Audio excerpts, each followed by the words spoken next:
Hey guys, Fourfinger here, and it's been a while since I've posted the last video. I took a small break after the PoE 2 race event, and I finally decided to play some PoE 1 again.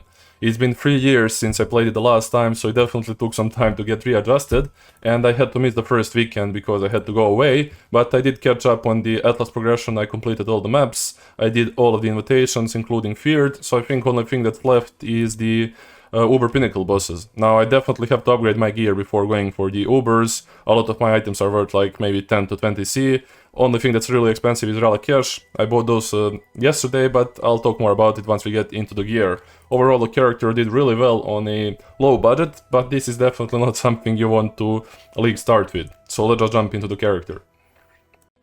So let's start off with the gear first, and before you start playing Spectral Shield Throw, I really suggest that you get Emperor's Vigilance and Seething Fury first. Without those two you're not gonna have the best of times, and I also suggest you get Perseverance because this works really well on the champion because we're perma fortified, so we also get perma onslaught and then some cold res max life, and we also scale the damage with our armor and evasion. Really decent build. The more you get into the late game and more you armor and evasion you have, the more value you get out of the build as well. Let's start off with the weapon. Early on, you wanna either run the Scourge Terror Claw or you wanna go for the, what's it called, the Prismatic Eclipse Twilight Blade. This one is really good for the 36% attack speed with 3 green sockets. The reason why I'm not running this, and by the way this is global, this will work. The reason I'm not running that is because I need the colors for my skill setup, and I've also found this claw which was really cheap for the power charges, so I get like 3 power charges which is 150% increased crit. This really helps us cap the crit on the bosses, and even on mapping, like whenever you crit you do have a chance to get it. And then you also get the 105% increased damage because of the minion part, which makes the minion modifier work on us at 1.5 value, which is really decent. For the helmet, you're mostly looking for resistances, life, and then as much armor and evasion as you can. This is obviously not that great, I need a way better armor evasion part, but not bad to start the league with.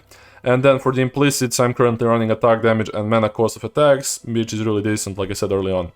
For one ring, you want to get as much res as you can, and then maybe life, evasion, and minus cost.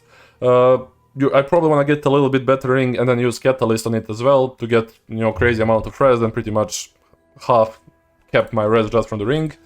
For the other ring, you might want to do the similar thing. You just want to get some attributes as well, because this character does need a little bit of strength and int. You do get some decent amount of strength from the Lethal Pride, but overall you might need some on the side, so keep that in mind.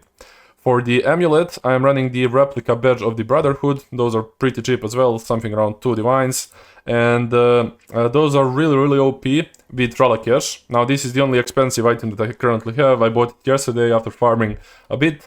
But this can also work if you run Mercenary with the replica of this shield. Not normal one. Currently I'm running normal because I don't need it.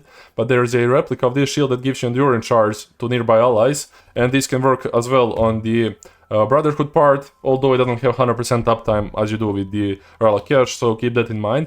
But this is really amazing to scale into the late game, because for every frenzy charge that you get the max endurance charges as well, and then for every endurance charge you also get fortification. So not only are you getting stuff from frenzy like movement speed, evasion, attack speed, more damage from the frenzy charge itself, you're also getting endurance charges which is a defensive layer. Then you're getting fortification, which is giving you more armor, evasion, attack speed. There's so much synergy, and the more you scale this character, the more crazy it's gonna become. The biggest upgrade will obviously be gloves, but we'll get more into that later. Overall, like I said, you can get this early on, and for Relic Cash as soon as you can afford them. Those are really good for both, like I said, defense and offense. Because, like I said, endurance charges give me like, I have 6 right now, because I only have like +3 from the tree. But in the late game, you can get like plus frenzy on the rings and on the gloves and shit like that, but that's, like I said, really expensive. Overall, you can get some big damage from Fizz and elemental damage reduction, including fortification. I don't know, just too much.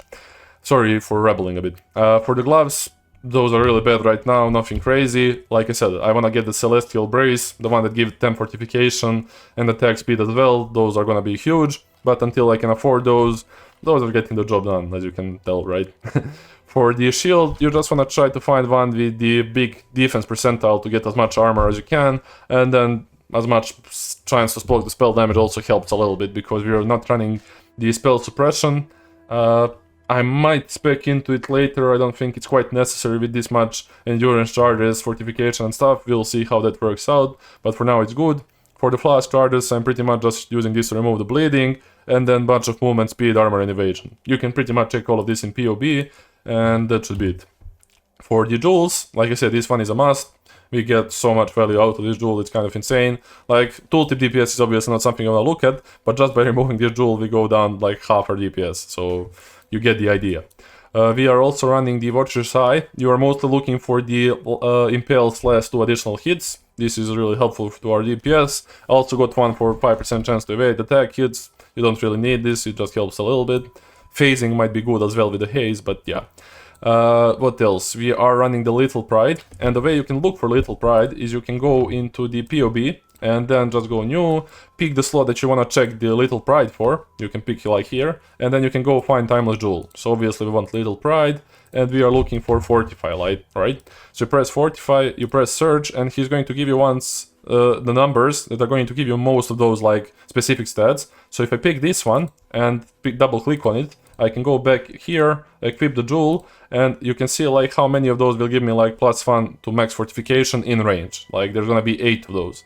So you can pretty much also, if you run specific ones, let's say you want like those two, this for example, doesn't matter which ones, you can also, when looking for them, tell them I want to filter them by nodes that I'm using. So it's only going to find the nodes that you already have and tell you how much you're getting from those nodes. So this is really helpful when looking for those, but this is kind of a must, because fortification, like I said, is huge for this build and you really want to get it. For the other ones, I am pretty much running one large cluster jewel, which has the what's called the double damage fizz. Then we have hits have 50% to ignore enemy physical damage reduction combined with this this node. It's really decent.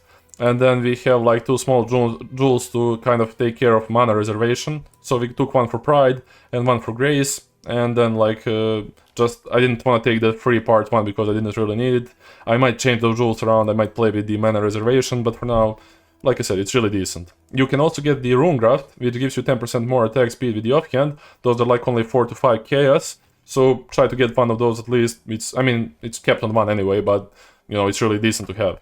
So that's pretty much it for the gear. I'm not sure if I missed anything, but overall there's like a lot of room to improve, and this gear, like I said, without Relic Cache is worth under 10 divines probably, maybe 10 to 15 divines.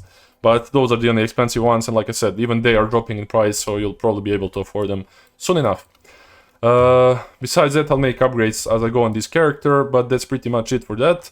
When it comes to our skill gems, we are mostly just running Shield Charge and the Blink for a movement, Frost Blink, so you can move really quickly, especially once you get the Adrenaline, like you're just cruising through maps. That's really decent.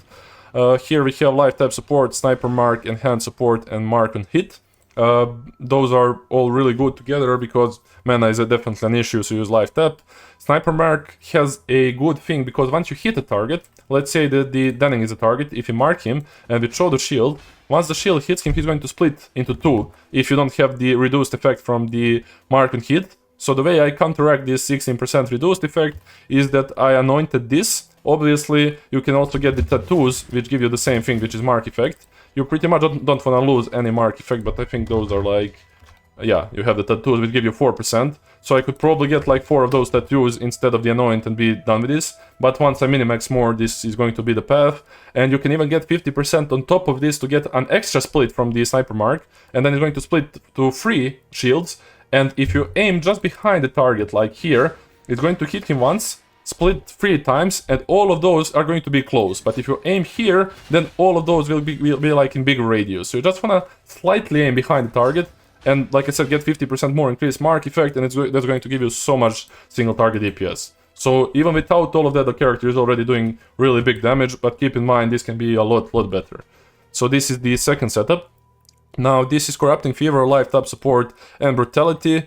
Only reason we use Brutality is to get more mana multiplier. So once we actually press this, it's going to get us on low life, which is going to activate the Adrenaline, and then we get all of the Ascendancy bonuses that we would from the first strike last of all.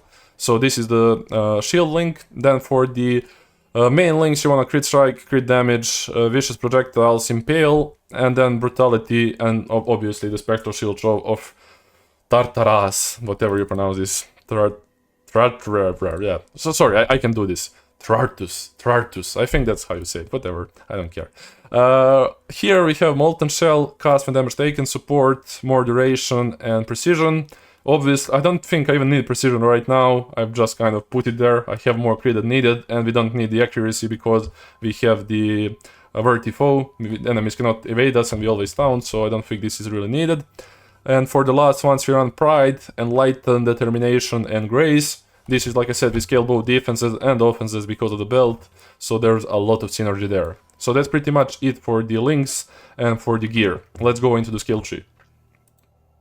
So let's get into our skill tree and start off with the Ascendancy points. We obviously did start with the first strike last of all. We get the Intimidate, we get attack speed, movement speed, fizz damage DR. This is just really great, and you get all of this just by one press of a button, which is, you know, really good to have if you don't mind this kind of gameplay. You have the vertifo, we don't worry about accuracy, and also some increased damage taken from enemies. Fortitude and the Unstoppable Hero are the reason why we play champion in the first place. Those two, like I said, in the late game can have some crazy synergy with Endurance, Frenzy Charges, Replica of the Brotherhood stuff. And then, like I said, the Celestial Brace, this is just gonna be like really big in the late game. And especially the more armor you have, there are just too much synergy. With that being said, chi-wise, I'm really starved with the points, even though I'm level like, what, 94? I'm trying to get more levels. There's so many things that I still wanna get, and I'm kind of not really finding a good way to do it. I'm lacking Culling Strike. I've tried to anoint it on my Merc, but for some reason I don't think it works, because he should be having Culling Strike against marked enemies, and bosses are always marked, but this does not work. Maybe somebody can explain to me why. But besides that, I can probably cut off this part of the wheel, like up here. I don't really... I just need to like generate Frenzy Charges with either Blood Rage or maybe find some other way, but I could probably cut off this part and get one more like Cluster Jewel. That would probably be better, but I'll look into it and minimax it a bit more. Overall, it's something crazy. You get Fortification, Life, Aura effects on Fizz damage. Like I said, you can pretty much check the whole thing in the POB. Nothing out of the ordinary, I would say. I was also thinking about going to Cold Conversion, but I prefer going Fizz. I just think it's a lot better in the late game once I stack all of the things that I want to. I'm not sure, because also, like, without gloves, you would have to use the Watcher Eye, plus the weapon, plus the... what's it called? Oh yeah, the stuff on the tree to get 100% cold conversion, so I was like, nah, I'm just gonna keep on playing Fizz. I just prefer Fizz for some reason. Besides that, I think that's pretty much it for the skill tree. We already went over the jewels and stuff like that. If you guys have any questions, let me know, but yeah, that's pretty much it for that. So let's talk about the Merc next. I'm not running anything crazy. I'm getting 50% increased damage from the Leer cast. I'm getting the Perkle Stove for lucky damage, although I might get the different amulet, because like I said, Anoint for culling doesn't work.